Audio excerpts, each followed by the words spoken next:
அனைவருக்கும் வணக்கம். Hello friends, எல்லோரும் எப்படி இருக்கீங்க? கமெண்ட்டில் சொல்லுங்கள். நாம் இப்போ பார்க்க போகிற ரெசிபி உளுந்து களி.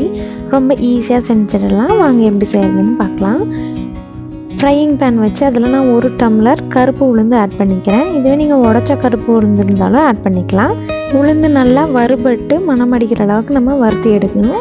இது வறுபட்டுருச்சுன்னா நம்மளுக்கு கலர் ட்ரான்ஸ்ஃபர் ஆகும், ப்ளஸ் மணமும் சூப்பராக வரும்.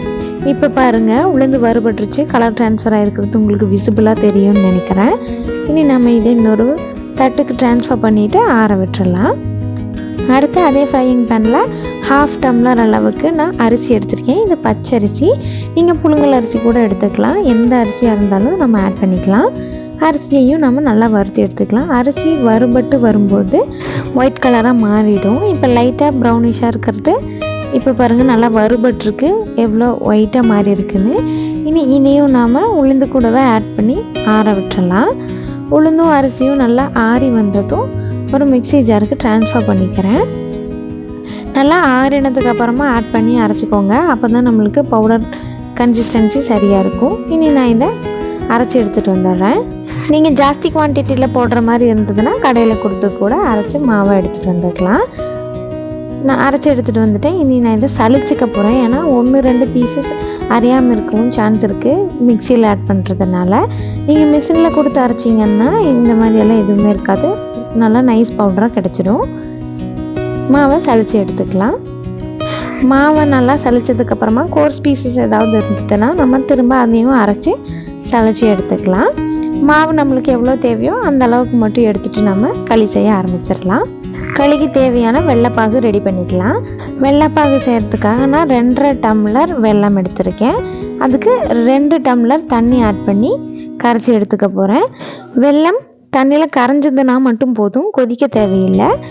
வெல்லம் கொதிச்சிடுச்சுன்னா திரும்ப ஆறுற வரைக்கும் வெயிட் பண்ணி களி செய்கிற மாதிரி இருக்கும். அதனால வெல்லம் கரைஞ்சி வந்த உடனே பார்த்து எடுத்துக்கோங்க.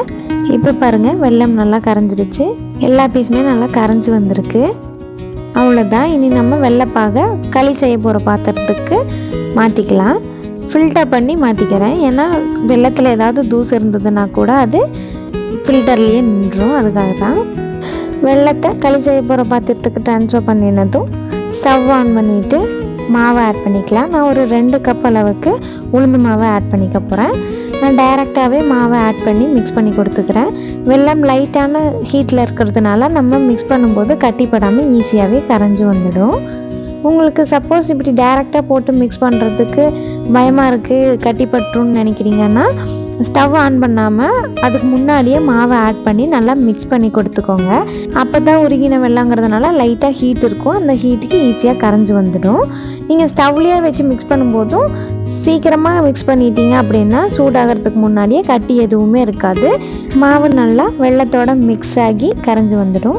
இப்போ பாருங்கள், ஒரு கட்டி கூட இல்லை, எல்லாமே நல்லா கரைஞ்சிடுச்சு. அப்படியே மாவும் சூடாக ஆரம்பிச்சிடுச்சு, குட்டி குட்டி பபிள்ஸ் வருது பாருங்கள். இதை நீங்கள் அப்படியே லைட்டாக மிக்ஸ் பண்ணி கொடுத்துட்டே இருக்கணும், அப்படி இல்லைன்னா அடி பிடிச்சிடும். இது நான்ஸ்டிக் பேனுங்கிறதுனால அவ்வளோக்கா அடி பிடிக்கலை. நல்லா மிக்ஸ் பண்ணி கொடுத்து அப்படியே கெட்டியாக ஆரம்பிச்சிடும். இப்போ பாருங்கள், முதல்ல இருந்ததுக்கு இன்னும் கொஞ்சம் கெட்டியாயிடுச்சு. இந்த ஸ்டேஜில் நாம் ஆயில் ஆட் பண்ணிக்கலாம். ஆயில் வந்துட்டு 1/2 கப் அளவுக்கு நல்லெண்ணெய் எடுத்திருக்கேன். இதை கொஞ்சம் கொஞ்சமாக ஆட் பண்ணி மிக்ஸ் பண்ணி கொடுத்துக்கலாம். 1/2 கப் ஆயில் சரியாக இருக்கும். கொஞ்சம் கொஞ்சமாக ஆட் பண்ணி மிக்ஸ் பண்ணி கொடுக்கும்போது ஆயில் எல்லாமே களிக்குள்ளே அப்சர்வ் ஆகிடும். இப்போ பாருங்கள், நான் செகண்ட் டைம் ஆயில் ஆட் பண்ணியிருக்கேன். மிக்ஸ் பண்ணி கொடுக்கும்போது அந்த ஆயில் அப்படியே களிக்குள்ளே ஆட் ஆகிடும். பாருங்கள், இப்போ நம்ம ஆயில் ஆட் பண்ணினதுக்கான அடையாளமே இல்லை. அடுத்து இன்னும் கொஞ்சம் ஆட் பண்ணிக்கிறேன். இதே மாதிரி 1/2 கப் அளவுக்கு எடுத்திருக்கேன். எல்லா நல்லெண்ணெயுமே இதில் ஆட் பண்ணி மிக்ஸ் பண்ணி கொடுத்துக்கிறேன். ஆயில் எல்லாமே ஆட் பண்ணி மிக்ஸ் பண்ணி கொடுத்தாச்சு. இப்போ பாருங்கள், களி நல்லா ரெடி ஆகிடுச்சு. நம்ம மிக்ஸ் பண்ணும்போது அப்படியே திரண்டு உருண்டு வருது பாருங்கள். இப்போ நம்ம களி ரெடி ஆகிடுச்சு. அவ்வளோதான். இதுக்கு மேலே ஆயில் ஆட் பண்ணினோன்னா ஆயில் தனியாக பிரிஞ்சு வந்துடும். இது சரியாக இருக்கும். இப்போ பாருங்கள், பாத்திரத்தோட சைட்லேயும் பாருங்கள் கொஞ்சம் கொஞ்சம் ஆயில் நிற்கிது. இதுக்கு மேலே ஆயில் ஆட் பண்ண தேவையில்லை. நம்மளோட களி ரெடி ஆகிடுச்சு. ஸ்டவ் ஆஃப் பண்ணி ஆற விட்டுறலாம். ஸ்வீட் அண்ட் டேஸ்டி உளுந்து களி ரெடி. நீங்களும் இதே மாதிரி செஞ்சு பார்த்துட்டு எப்படி இருந்ததுன்னு கமெண்ட்டில் சொல்லுங்கள். வீடியோ பிடிச்சிருந்தோன்னா லைக் பண்ணிக்கோங்க. தேங்க்ஸ் ஃபார் வாட்சிங்.